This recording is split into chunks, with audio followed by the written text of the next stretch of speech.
कि आप जीते जी जो थे वही आप मृत्यु के बाद बनोगे। ऐसा नहीं होगा कि मैं जीते जी बहुत गंदा था, मृत्यु के बाद मैं सीधा स्वर्ग में चला गया, ऐसा कभी नहीं होता। ठीक है, जब तक उसका रीबर्थ नहीं होता तब तक वो एस्ट्रल बॉडी में यहाँ वहाँ एक लेयर में घूमते हैं, जिसको हम प्रेत का नाम देते हैं। गुरुजी, माँ भद्रकाली की साधना तंत्र में क्यों की जाती है? वो फियर्सेस्ट फॉर्म ऑफ गॉडेसेस में से एक हैं। जी, वो क्या देती हैं, क्यों पूजा जाता है उन्हें? भद्रकाली जो है वो बेसिकली एक अग्रेसिव फॉर्म ऑफ द काली है।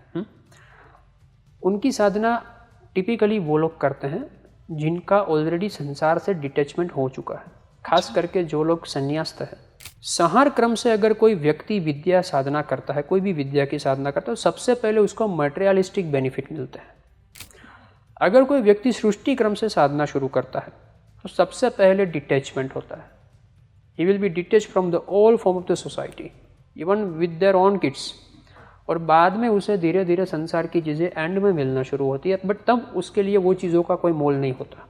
मैंने देखा है कि आजकल माँ बगलामुखी की साधना लोग शत्रु हाँ के दमन के लिए बहुत करने लग गए हैं। जी।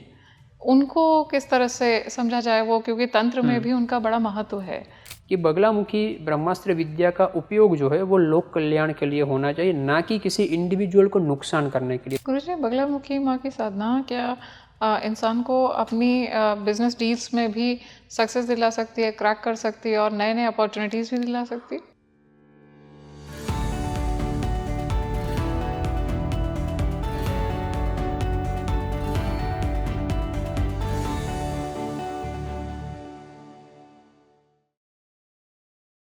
महादेव के साथ में गण चलते हैं, क्या ऐसे ही गण देवी माँ के विभिन्न स्वरूपों के साथ में भी चलते हैं? हम भगवती की पूजा अर्चना तो करते हैं, लेकिन क्या आपको पता है जैसे महादेव का रौद्र स्वरूप है, वैसे ही देवी माँ के भी ऐसे स्वरूप हैं जिन्हें फियर्सेस्ट फॉर्म ऑफ गॉडेसेस कहा जाता है। भद्रकाली, माँ तारा, धूमावती माँ, क्या कुछ खास है इनके अंदर? और कौन कौन से ऐसे स्वरूप हैं उनके जिन्हें हमें जानने की ज़रूरत है? जब हम उनकी साधना करेंगे तो हमें क्या कुछ मिल सकता है, और किन बातों को ध्यान रखना चाहिए अगर हम देवी माँ से कनेक्ट हो रहे हैं? क्या ऐसी भी कोई माँ है जिनका आप पूजा अर्चना करेंगे, आराधना करेंगे तो आपको इस दुनिया में धन धान्य मिलेगा, आपकी किस्मत बदल जाएगी, धन योग आपकी जीवन में आ जाएगा, प्रॉस्पेरिटी से भर जाएगी आपकी लाइफ? आज इन सभी रहस्यों को हम जानने वाले हैं, और इसके साथ में हम ये भी जानेंगे कि क्या जब साधक देवी माँ को साधते हैं तो ये जो गण हैं ये भी उनके साथ में कांटेक्ट करते हैं, उनकी एनर्जीज को इन्फ्लुएंस करते हैं।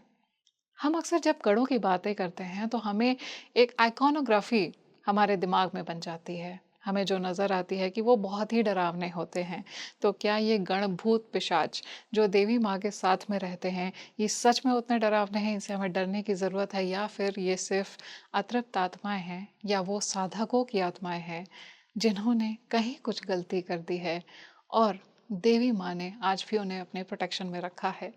नमस्कार, आप देख रहे हैं स्पीकिंग ट्री और मैं हूं आपके साथ आपकी ही आध्यात्मिक यात्रा में आपकी सही यात्री माधवी। और इसी बेहद खास डिस्कशन के लिए हमारे साथ जुड़े हुए हैं एक आध्यात्मिक पर्सनालिटी जो कि श्री विद्या साधक हैं, और इसके साथ में वो सात्विक तंत्र प्रैक्टिशनर भी हैं। मैं बहुत बहुत स्वागत करना चाहूँगी प्रतीक गुरु जी का। स्वागत है गुरु जी स्पीकिंग ट्री पर।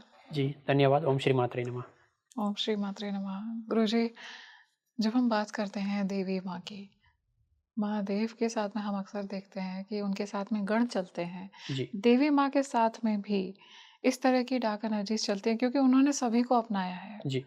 तो देवी माँ को अगर हम समझें, कौन सा उनका ऐसा स्वरूप है जो फियर्सेस्ट फॉर्म ऑफ गॉडेसेस है? कौन कौन से ऐसे स्वरूप हैं, और क्या उन स्वरूपों के साथ में ये गण विराजते हैं? मस्ट है कि अगर पॉजिटिव है तो डार्क भी होगा? माँ का एक नाम जो है वो श्मशान वासिनी है।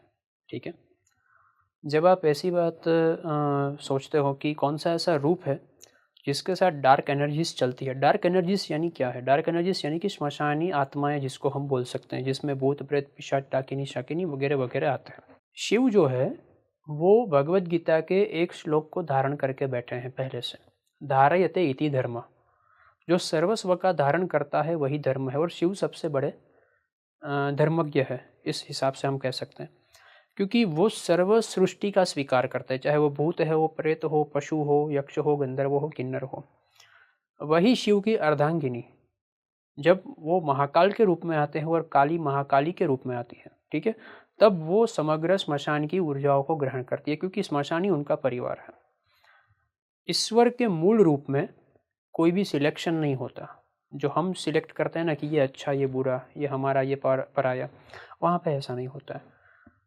उनके गणों में आते हैं भूत, प्रेत, पिशाच, डाकिनी, योगिनियाँ, उनकी स्मशानी ऊर्जाएं, ठीक है, और वो उनके अधीन होके चलती है। जिनको हम डार्क एनर्जी कहते हैं, वो डार्क एनर्जी हमारा वर्ड है एक्चुअली, क्योंकि हम हर एक चीज़ को दो भाग में विभाजित करते हैं कि ये पॉजिटिव एनर्जी है और ये डार्क एनर्जी है। एक्चुअल में जो पॉजिटिव एनर्जी है वो भी उसी चीज़ का पार्ट है, ठीक है। से फॉर एग्जांपल कोई एक व्यक्ति है जो अपने घर पे है, अगर वो एक आईएएस ऑफिसर है या आईपीएस ऑफिसर है, वो अपने घर पे बैठा है तो वो आईपीएस ऑफिसर बन के नहीं बैठा है। He is a father, he is a husband, he is a son. वो पोलाइट है, वो जेंटल है, वो लविंग है।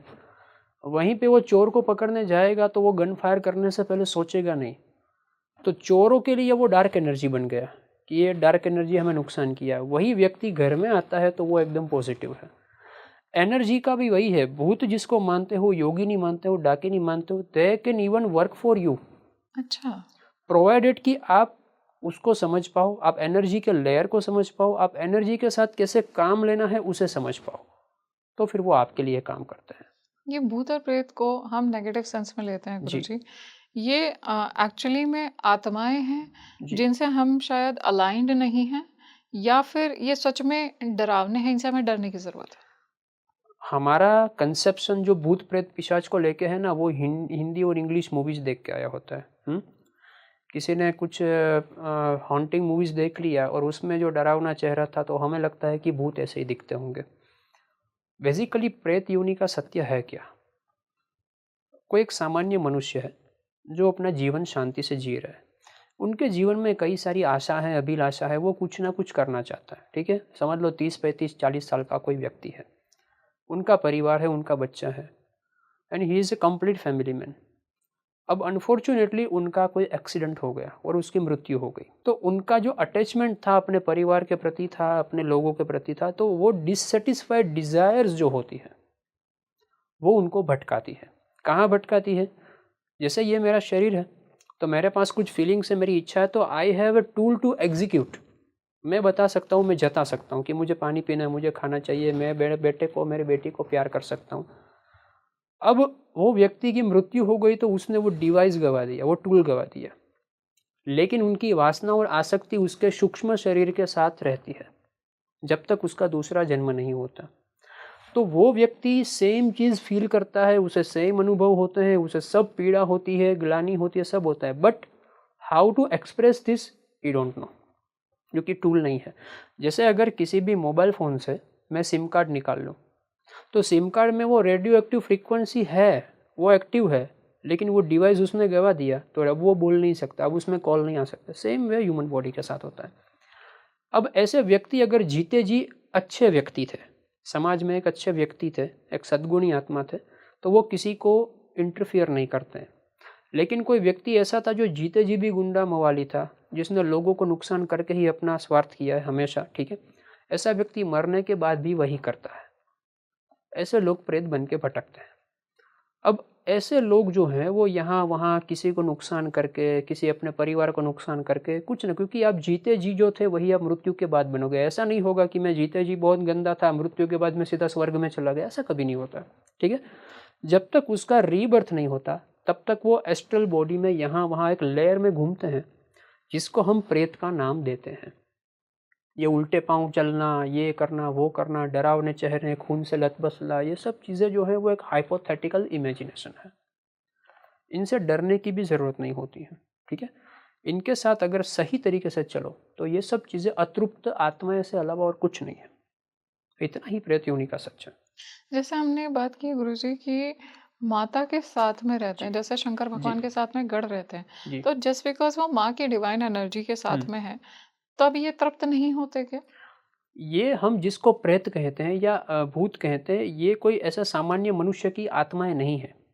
ये ऐसे गणों की आत्मा है जिन्होंने अपने जीवन में बहुत अच्छी साधनाएं की थी, अच्छा।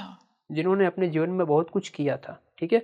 लेकिन मृत्यु पर्यंत उनकी गति नहीं हुई कुछ कारणवश। तो ऐसा ज़रूरी नहीं है कि ये लाइफ टाइम उनके प्रेत बन के रहेंगे। उनका समय आएगा, अपना वो कर्म भुगतेंगे, उसके बाद उनका भी पुनर्जन्म होता है। ज़रूरी नहीं है कि करोड़ों साल से एक ही प्रेतात्मा, एक ही भूत, एक ही पिशाच भगवान शिव के साथ खड़ा है। उनका भी टाइम ड्यूरेशन होता है। अमुक हज़ार साल, अमुक करोड़ों साल के बाद उनका भी फिर से रीबर्थ होता है, उनकी भी गति होती है। वो भी फिजिकल डोमेन में आकर फिर से साधना करते हैं, फिर अच्छा, से वो अपनी जर्नी आगे बढ़ाते हैं। तो इसी तरह से चलता है। तो ये वापस से ह्यूमन फॉर्म लेते हैं। हाँ, क्योंकि हर एक व्यक्ति जिसको मुक्त होना है वो ह्यूमन बॉडी में आएगा ही आएगा। पशु भी 84 लाख योनि में से ह्यूमन बॉडी में आता है। तो इनके पास तो फिर भी कुछ सेंसेस है, उसके पास नॉलेज है, उनके पास कैपेसिटी है, वो आएँगे। तो मनुष्य बनेंगे, वो अपना कार्य पूरा करेंगे, जो भी अपने कर्म है वो भुगतेंगे, फिर से वो आगे-आगे पुनरपि जन्मम मरणम के चक्कर में जाएँगे। तो जब देवी साधना जो साधक करते जी, हैं, क्या उनको भी ये जो गण है या इस तरह की जो डार्क एनर्जीज जी। हैं, ये इम्पैक्ट करती हैं? लिटरली इम्पैक्ट नहीं करती हैं। एट द मोस्ट ऐसा होता है कि आप अगर बहुत अच्छे साधक हो, तो वो आपके लिए काम करती हैं। इट इज़ सेम एज़ कि जैसे मैंने बात किया कि समझ लो कि कोई आपके शहर का कोई बहुत बड़ा ऐसा बदमाश व्यक्ति है जो आपको परेशान कर रहा है, ठीक है? तो आप उससे लिटरली नहीं भिड़ सकते। लेकिन आपके ही शहर का या फिर आपके ही राज्य का कोई एमएलए है, वो आपका दोस्त है। तो आप उनसे बात करते हो कि ये व्यक्ति आपका पहचान में है, तो आप उससे थोड़ा समझाइए।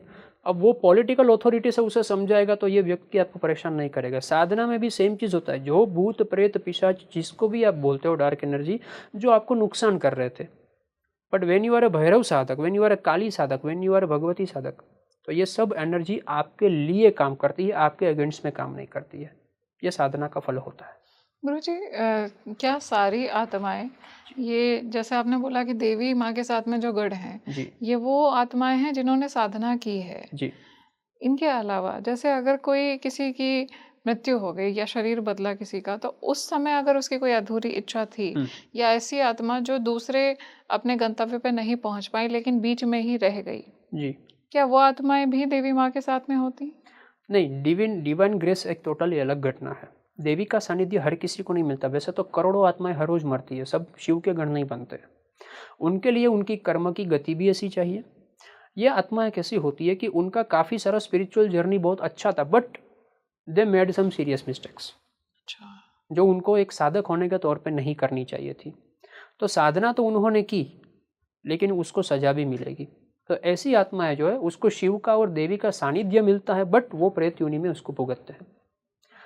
जैसे कि कोई एक अच्छा व्यक्ति होता है, ठीक है? वो ऐसा कुछ कर दे काम, तो हम कहते हैं ना कि तुमसे ये एक्सपेक्ट नहीं किया था, बाकी और कोई करता तो चलता, बट तुमने ये किया तो ये एक्सेप्टेबल नहीं है।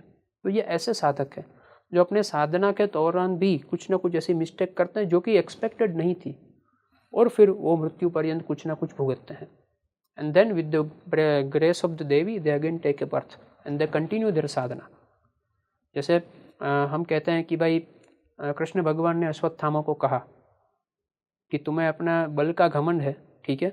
और तुम मृत्यु से डर नहीं लगता है, तो ठीक है, मैं तुम्हें अभय होने का अभिशाप देता हूँ। अब तुम अमर रहो, अभय रहो और अमर रहो और भटको, वहाँ तक भटको जहाँ तक ये पृथ्वी का अंत नहीं होता है। तो अश्वत्थामा आज भी भटक रहा है, ठीक है?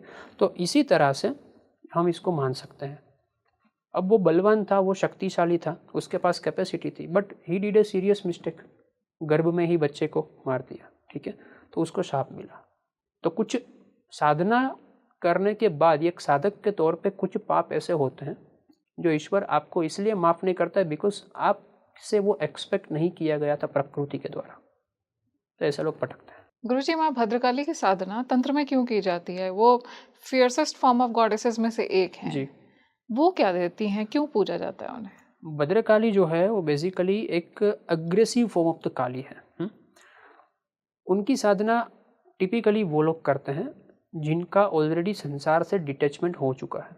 खास अच्छा। करके जो लोग संन्यास्त हैं। ऐसा नहीं है, संसारी लोग भी करते हैं, बट वो उनके लिए ज़्यादा अच्छी है जो कि संन्यास्त है, जो कि काफ़ी सारा अपना स्पिरिचुअल जर्नी ही आगे बढ़ाना चाहते हैं। क्योंकि काली जो है ना, उनकी मूल प्रकृति है खंडन करना, उसके हाथ में खड़ग है, ठीक है। उनका काम है आपके मिसकंसेप्शन को, आपकी सुपरस्टिशंस को, आपके ईगो को, आपके मन को काटना।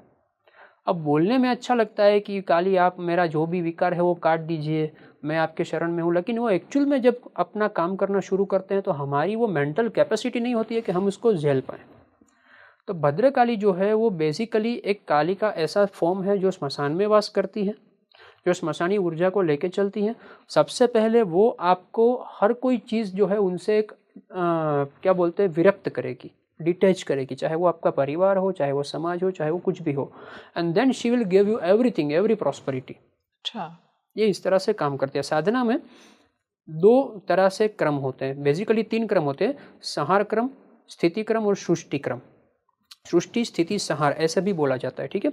संहार क्रम से अगर कोई व्यक्ति विद्या साधना करता है, कोई भी विद्या की साधना करता है, तो सबसे पहले उसको मटेरियलिस्टिक बेनिफिट मिलता है, ठीक है। और धीरे धीरे धीरे वो डिटैच होता है और स्पिरिचुअलिटी में एंटर होता है और हायर लेवल में जाता है। जरूरी नहीं है कि वो एक बर्थ में कंप्लीट हो, बर्थ ऑन बर्थ वो यात्रा चलती है। अगर कोई व्यक्ति सृष्टि क्रम से साधना शुरू करता है तो सबसे पहले डिटैचमेंट होता है। He will be detach from the all form of the society, even with their own kids. और बाद में उसे धीरे धीरे संसार की चीज़ें एंड में मिलना शुरू होती है, बट तब उसके लिए वो चीज़ों का कोई मोल नहीं होता, because he has already travelled lot in this spirituality. तो ये भद्रकाली का रूप है, वो सृष्टि क्रम की देवी है। माँ छिन्नमस्ता की साधना भी मैंने देखी है कि तंत्र विद्या में की जाती है।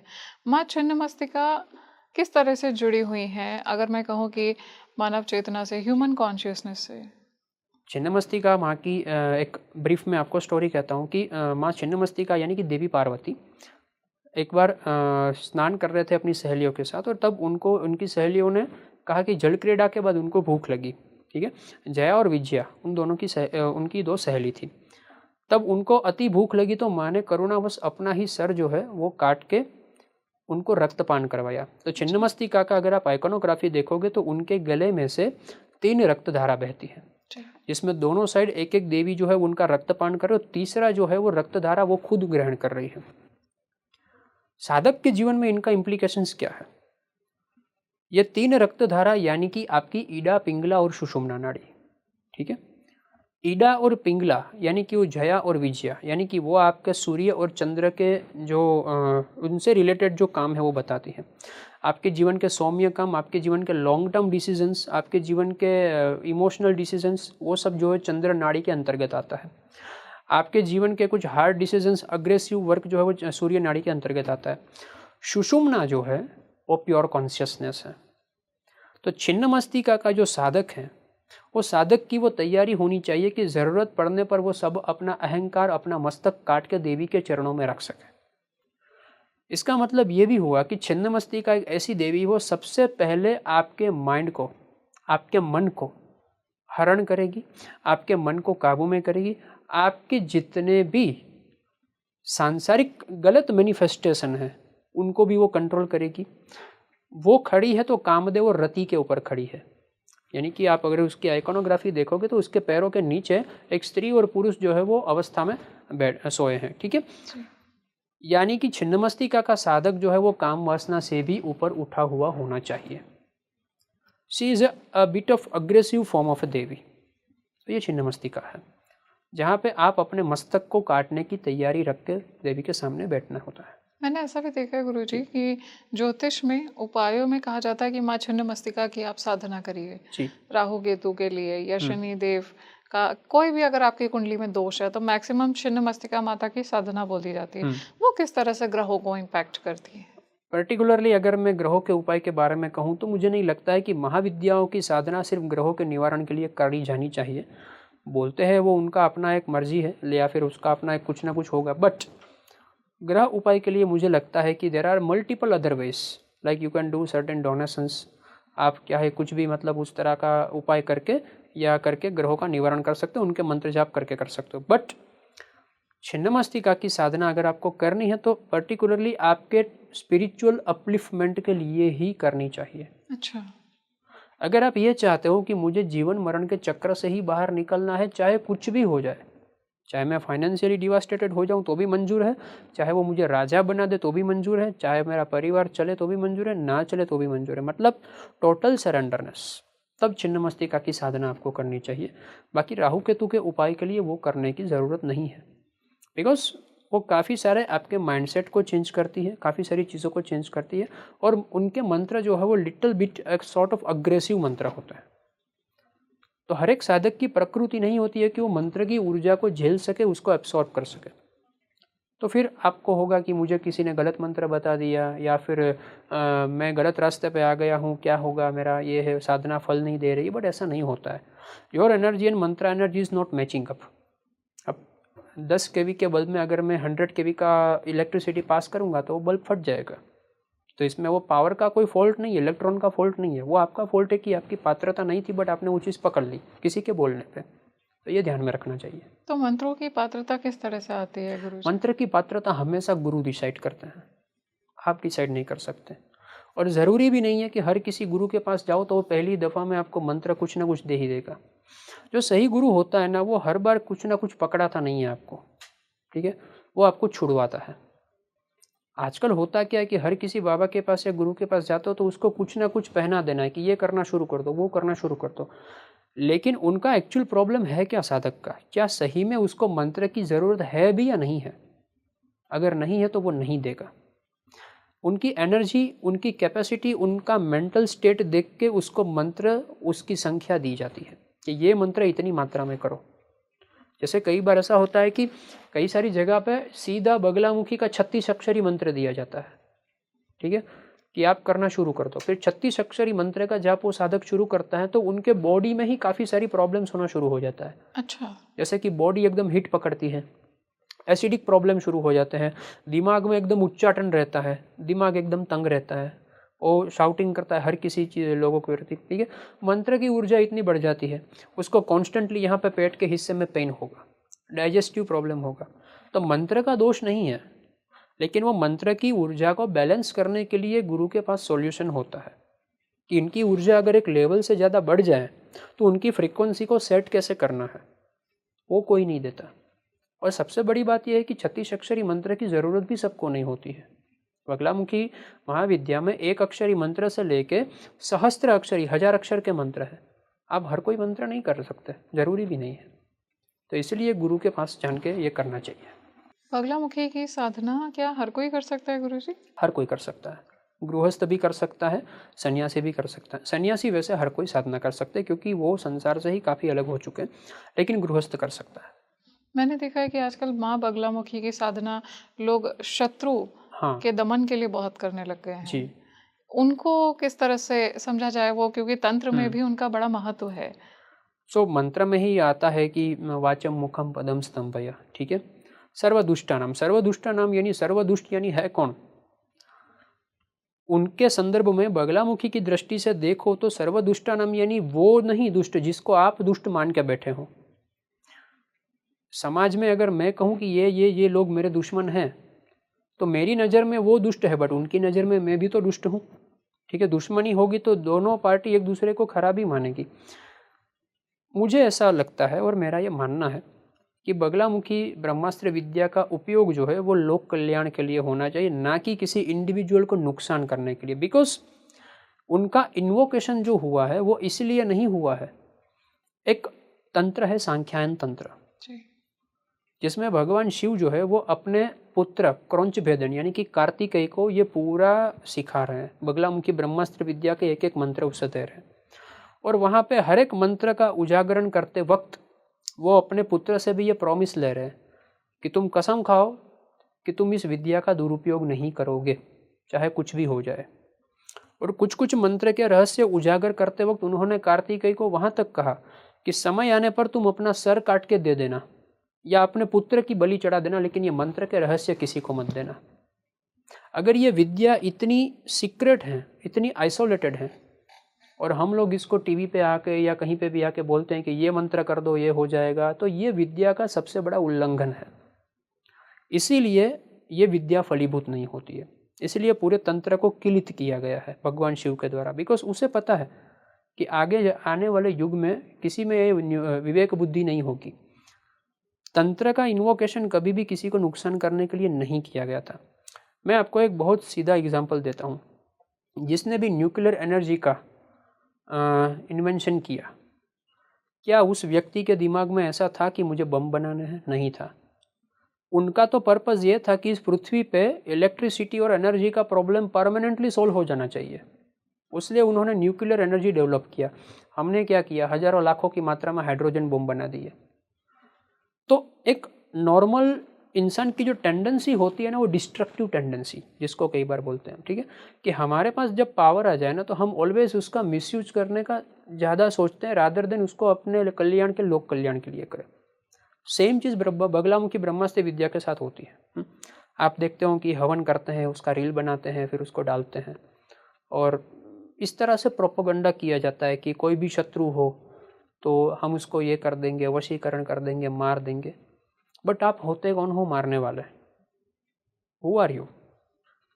व्यक्ति और प्रकृति के बीच में ये जो कर्म का संबंध बना, कर्म की लेन देन का, उस बीच में इंटरवेंशन करने वाले आप कौन होते हो? भगवान श्री राम के पास बगलामुखी ब्रह्मास्त्र विद्या थी, भगवान श्री कृष्ण के पास थी, हनुमान जी के पास थी, फिर भी वो लोगों ने अपने निजी जीवन में वो सब कुछ भुगता जो एक इंसान को भुगतना चाहिए। क्यों भगवान श्री राम ने स्तंभन नहीं किया मंथरा की बुद्धि का? मंथरा की बुद्धि अगर वो दिशा में चलती ही नहीं तो उसको वनवास भी नहीं भुगतना पड़ता। वो भी तो कर सकते थे, बट उन्होंने नहीं किया।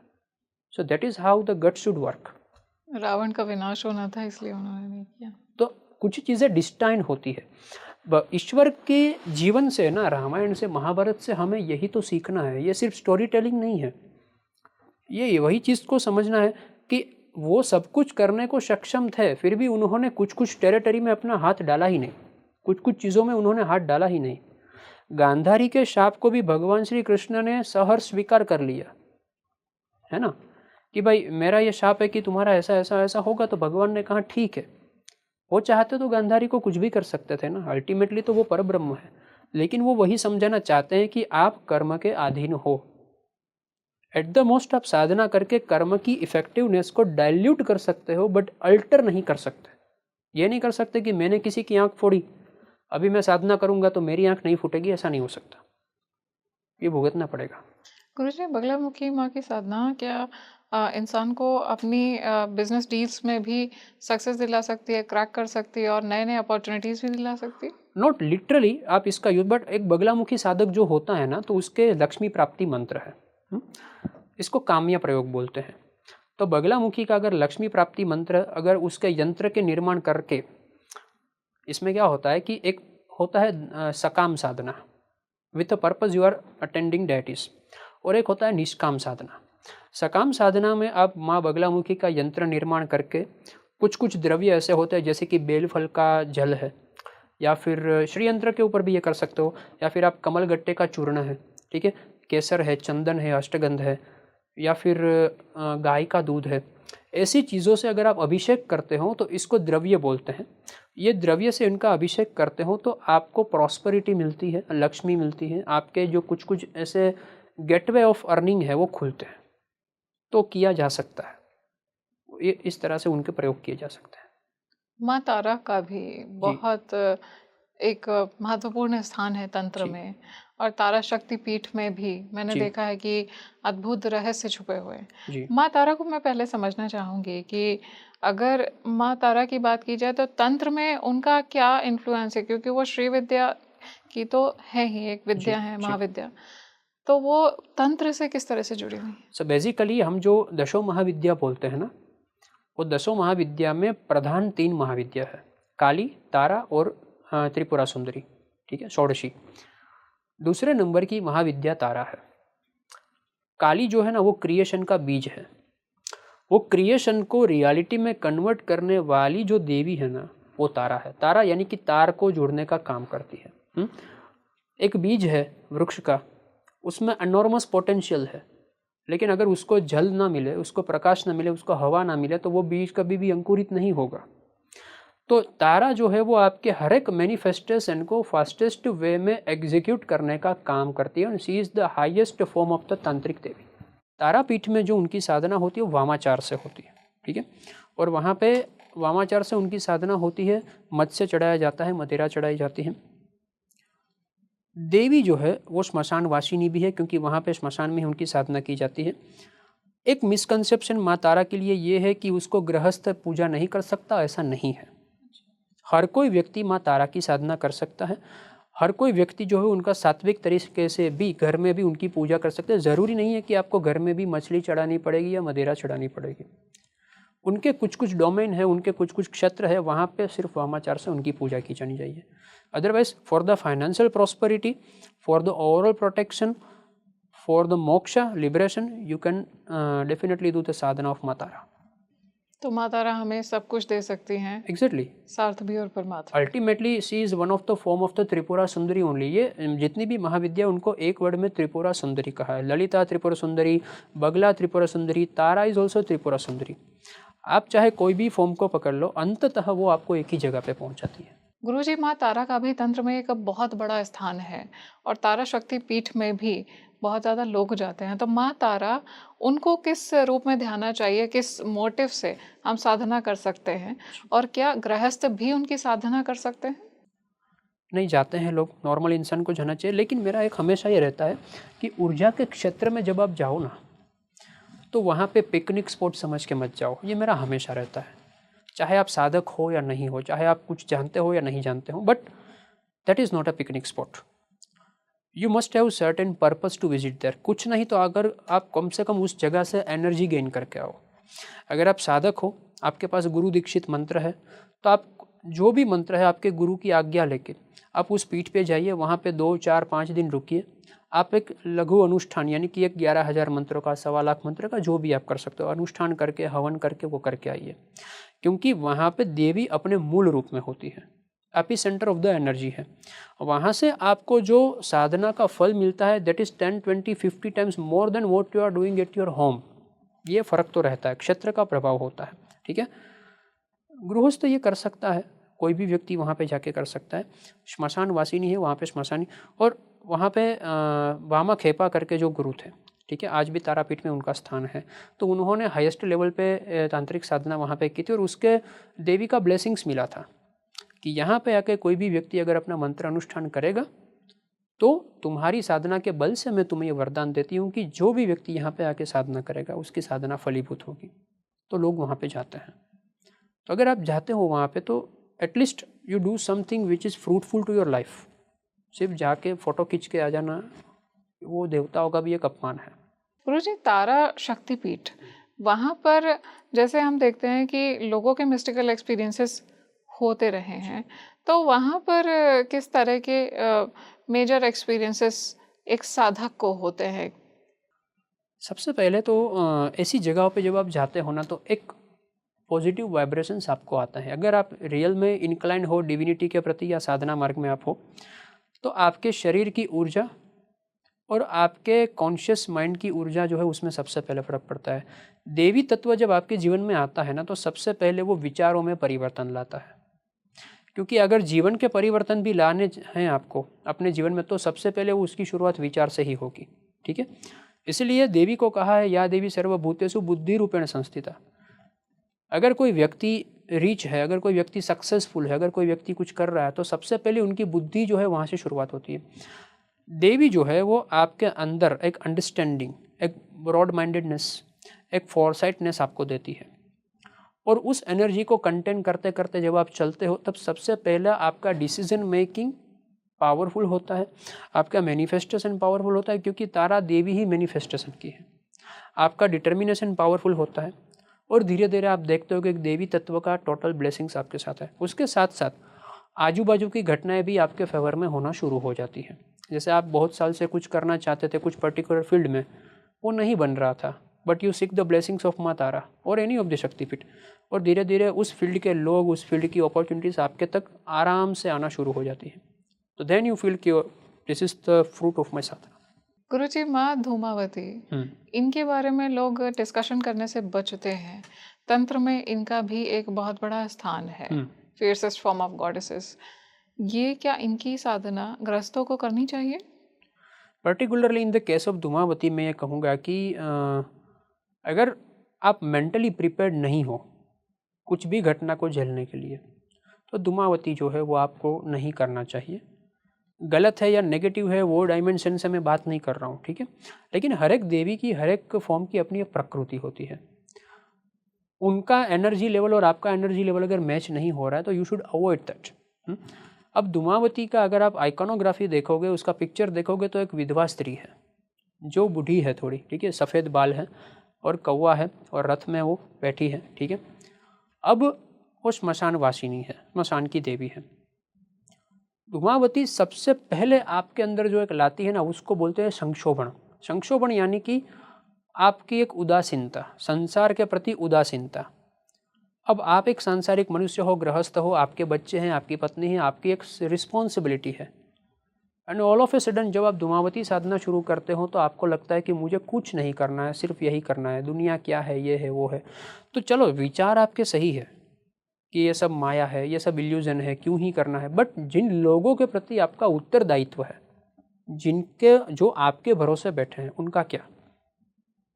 उनका तो ये चैन नहीं था कि आप साधना में जाओगे तो हमें छोड़ के चले जाओगे। तो यहाँ पे वो चीज़ समझनी है। धूमावती के कोई शिव वैसे नहीं है, हर एक महाविद्या के अपने शिव है, लेकिन धूमावती ने अपने ही शिव को गर्भस्थ कर लिया है, ठीक है, यानी कि वो अपने ही शिव को निगल गए हैं। तो यहाँ पे उनको इस तरह से समझना है कि आपका ज्ञान, शिव यानी कि ज्ञान, शिव यानी कि जो भी आपका नॉलेज है, जो भी आपका इंटेलेक्चुअल है, जो भी है, ठीक है, आपका ज्ञान और आपका इंटेलेक्चुअल भी देवी भक्षण कर लेती है। मतलब वो भी उसके लोटस फीट में सरेंडर करने की आपकी वो होनी चाहिए। आपकी चॉइस वहाँ पे नहीं चलेगी, आपका अहंकार वहाँ पे नहीं चलेगा, आपकी बुद्धि वहाँ पे नहीं चलेगी। Only Devi will lead your path. जिसको बोलता है ना कि पूरे जीवन को एक फैक्ट्री रीसेट मार देना और लेवल 1 से शुरू करना, वो धूमावती की प्रकृति है। अगर वो आपकी तैयारी नहीं है तो आप उसका मत करिए। ज़्यादातर जो लोगों का संसार में इतने कोई नहीं है, जो सोलो वो रहते हैं, ठीक है, आइसोलेटेड रहते हैं, या जो सन्यासी है, अगर वो ये साधना करते हैं तो बहुत ही अच्छा उनको फल मिलता है। किस तरह का फल मिलता है गुरुजी? धूमावती सीधी सीधी मुक्ति की देवी है, ठीक है। किस तरह का फल, यानी उनको अनुभव, सबसे पहले तो आध्यात्मिक अनुभूति है और हायर रेल्म ऑफ नॉलेज, और एंड ऑफ द डे वो एक मेडिटेटिव स्टेट में चले जाते हैं। क्योंकि किसी भी साधना का हाईएस्ट डोमेन जो होता है वो होता है मेडिटेशन में जाना, समाधि का अनुभव करना। धूमावती आपको वो दे सकती है, वो आपको वो अनुभव करा सकती है, अटमोस्ट पीस का अनुभव करा सकती है। तो ये धूमावती है। गुरुजी, ऐसे कोई देवी हैं जिनकी साधना करने से आपको दुनिया की धन धान्य और प्रॉस्पेरिटी सब कुछ मिल जाए? दशमी महाविद्या, वैसे तो त्रिपुरा भी है, बगला भी है, ऐसा नहीं है, धूमावती भी आपको हर कोई चीज़ दे सकती है। लेकिन दशमी महाविद्या जो है, कमलात्मिका, कमला जो है वो एकदम सौम्य रूप है देवी का, ठीक है। माँ पार्वती का एकदम सौम्य रूप कमला है। अगर उनका आप पिक्चर भी देखोगे तो सफ़ेद रंग के 2 हाथी हैं, वो उनके आजू बाजू हैं और वर्षा कर रहे हैं, ठीक है। उनका हाथ में से भी सुवर्ण मुद्राएं जो है वो आ रही हैं, इस तरह से उनका आइकॉनोग्राफी है। कमला सौम्य है। अगर एक ही शब्द में अगर कमला को अगर हम डिफाइन करें तो she is the goddess of the prosperity and joy. Kamala का साधक जो होता है वो एकदम प्रसन्नचित्त होता है। कई बार ऐसा देखा गया है कि उसका सेंस ऑफ ह्यूमर भी बहुत अच्छा होता है। अच्छा। They have a very good sense of humour, ठीक है। उसके चेहरे पर ग्रेसफुलनेस होती है, ठीक है। अगर आपको फाइनेंशियल एड चाहिए लाइफ में, स्थिर लक्ष्मी चाहिए, सिद्ध लक्ष्मी चाहिए, वैभव चाहिए, जिसको एक्चुअल प्रॉस्पेरिटी बोलते हैं, तो कमला जो है वो महाविद्या बहुत ही अच्छी है और उनका आप साधना कर सकते हो, ठीक है। जिसमें श्री सूक्तम और संपुटित श्री सूक्तम, कमले कमलालये वाला जो उनका मंत्र है, मूल मंत्र है, उनको संपुट लगा के अगर श्री सूक्तम का पाठ किया जाए या कमल के फूल से उसका तर्पण या हवन किया जाए, श्रीयंत्र के ऊपर उसका अर्चन किया जाए, तो ये बहुत ही अच्छा फायदा देता है, पर्टिकुलरली इन द फाइनेंस। गुरुजी, जो शक्तिपीठ हैं जी। माता के, चाहे किसी भी स्वरूप के शक्तिपीठ हो, वहाँ पे जो भी लोग जाते हैं, चाहे वो भक्त जा रहे हैं जो साधना करते हैं, गृहस्थ आश्रम में हैं, या एक साधक जा रहे हैं जो संन्यास लेके सिर्फ साधना कर रहे हैं, उनको क्या ये माता के गण या इस तरह के जो एनर्जीज हैं वो भी अप्रोच करती हैं वहाँ पर? एनर्जी कभी किसी को अप्रोच नहीं करती है, देवी के गण कभी भी किसी को ऐसे अप्रोच नहीं करता। You have to attend them and depending on your eligibility, आपकी पात्रता के हिसाब से वो आपको रिस्पॉन्ड करते हैं। और हम जब गण की बात करते हैं, हम जब योगिनियों की बात करते हैं, तो they are not literally in the physical form. उनका ग्रेस, उनकी अनुभूति आपको रियल लाइफ में अपने निजी जीवन में होती है, अपनी रोज़मर्रा की ज़िंदगी में होती है। ठीक है, ऐसा नहीं होगा कि हम जैसे टीवी में देखते हैं कि कोई यक्ष गंधर्व अपीयर हो गया तो फिजिकल फॉर्म में सामने, ऐसा कभी नहीं होता है। आज के ज़माने में ये सब नहीं होता है। बट ग्रेस ऑफ देवी या ग्रेस ऑफ गॉडेस अगर आपके ऊपर है तो किस तरह से है, तो वो आपके जीवन की घटनाओं के ऊपर से आपको पता चलता है। एक लाइफ उसकी ट्रैक पे चलती है, धीरे धीरे चीज़ें उसके फेवर में बनना शुरू हो जाता है, धीरे धीरे उनकी कॉन्शियसनेस बढ़ती है, चीज़ों को लेके उनके विचार बदलते हैं, उनके चेहरे की ओरा बदलती है, तो कोई भी व्यक्ति पहचान सकता है कि नाउ ही और she is doing something else. ये साधना में है, इसका नॉलेज, उसका बात करने का तरीका, इसका आइडियोलॉजी में परिवर्तन आया है। देवता के मंडल कभी भी अप्रोच नहीं करते सामने से। गुरुजी, मैंने ऐसा देखा है कि जैसे तारा शक्तिपीठ है या बंगाल में भी कई सारी शक्तिपीठ हैं जहाँ पर लोगों को जाके अलग अलग तरह के एक्सपीरियंसेस होते हैं। जैसे लगा कि किसी ने रात में 3 बजे उनको अचानक से उठा दिया या कोई आ गया उनके पास में। तो ये क्या वो आत्माएं हैं जो कहीं ना कहीं मोक्ष चाहती हैं, लिबरेशन सूक्ष्म चाहती शक्तियाँ हैं? होती है ये सब, नॉट नेसेसरी कि ऑल द टाइम कि देवी के गण हो या कोई भैरव हो। उनकी सूक्ष्म ऊर्जाएं होती है, या कई बार वो बाकी जो जैसे मैंने कहा कि ऐसी कोई आत्माएं होती हैं। ठीक है, और in many of the cases तो ये लोगों का इल्यूजन भी होता है। अच्छा। कई बार ऐसा होता है कि हम कामाख्या जा रहे हैं तो हम ये माइंडसेट लेके ही चाह रहे हैं कि वहाँ पे कुछ अनुभव होगा। अब क्योंकि आप सेल्फ हिप्नोटाइज होके ही जा रहे हो वहाँ पे, तो आपको अनुभव होगा ही होगा, क्योंकि आप घर से ही ये सोच के निकले हो। जैसे कोई व्यक्ति जादूगर के शो में जाता है तो वो घर से मान के ही निकला है कि मैं जादू देखने ही जा रहा हूँ, तो उसको हर कोई चीज़ में जादू नज़र आएगा ही आएगा। ठीक है, तो ये समझना है। हर कोई व्यक्ति जो ये कहता है ना कि मुझे वहाँ पे ऐसा अनुभव हुआ, ये सुनाई दिया या नहीं सुनाई दिया, जो भी है, do not take all the things very seriously until and unless you get that confirmation twice, thrice, 4 time। ठीक है, बाकी वो काफ़ी सारी चीज़ें मेंटल इल्यूजन होती है। जैसे तारा शक्तिपीठ शमशान जी के वहाँ का जो शमशान है वहाँ पे मैंने देखा है कि तंत्र साधक साधना करते हैं, तो वहाँ पे ये जो एनर्जीज होती हैं क्या ये उन्हें अप्रोच करती हैं साधकों को? कौन सी एनर्जी, मतलब कि देवी के गण डार्क या एनर्जीज। डार्क एनर्जीज जो हैं वो अप्रोच करती है इन द सेंस कि they also want to gain some fruit from their sadhana. ठीक है, साधना में 2 शब्द हैं, एक है आसन बंधन और एक है दिग्बंधन। साधना शुरू करने से पहले आसन को और दिशाओं को बांधा जाता है, और हर एक गुरु परंपरा में उसकी अलग अलग प्रक्रिया होती है। वो इसीलिए होती है कि आपकी साधना का बल, आपके मंत्र शक्ति का बल कोई और ग्रहण ना कर ले, क्योंकि ये जो अतृप्त आत्माएं हैं उनका एकमात्र इंटेक है, वो है मंत्र शक्ति। आपके द्वारा किए गए मंत्र जाप वो ग्रहण करके अपनी मुक्ति या अपना मार्ग प्रशस्त ना करे, इसीलिए यह दिग्बंधन का प्रयोग गुरु के द्वारा दिया जाता है। तो ये होता है।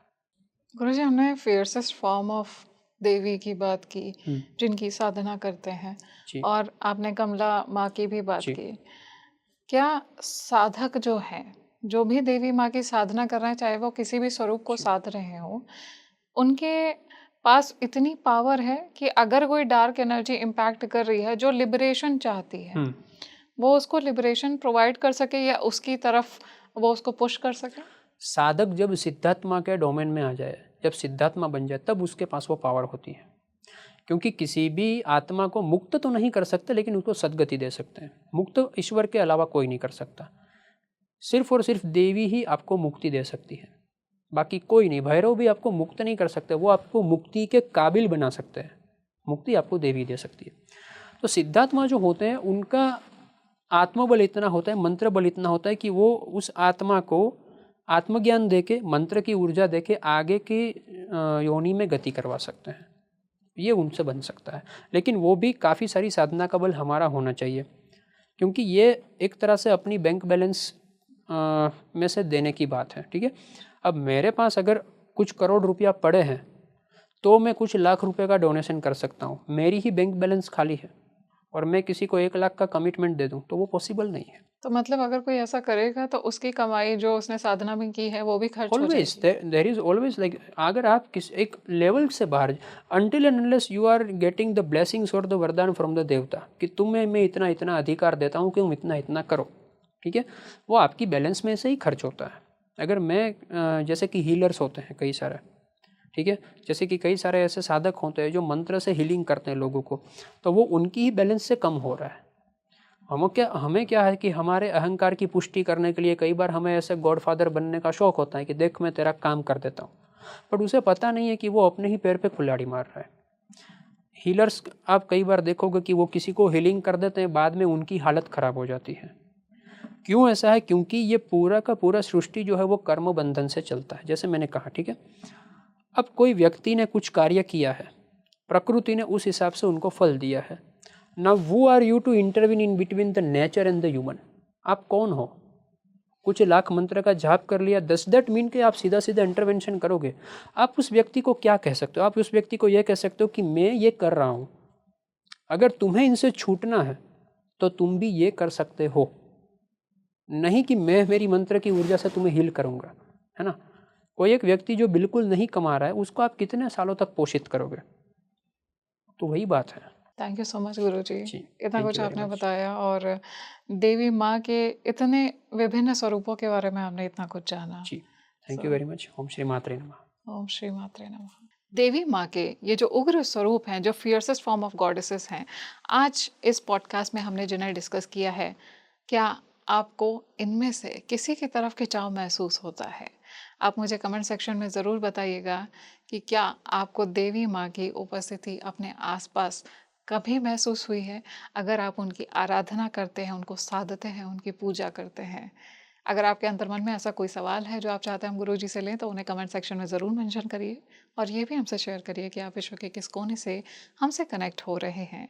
अपने नाम के साथ में आपके सवालों के जवाब हम आने वाले एपिसोड में कवर करेंगे। और आज के लिए मुझे दीजिए इजाज़त और इस वीडियो को ज़्यादा से ज़्यादा लाइक करिए, शेयर करिए, खुद देखिए, अपने दोस्तों को दिखाइए, परिवार वालों को भी दिखाइए जिसे इसकी ज़रूरत है। हो सकता है आपका एक शेयर उन तक पहुंच जाए और देवी माँ की कृपा आपके थ्रू उन तक पहुंच जाए जो सच में उसको डिज़र्व करते हैं।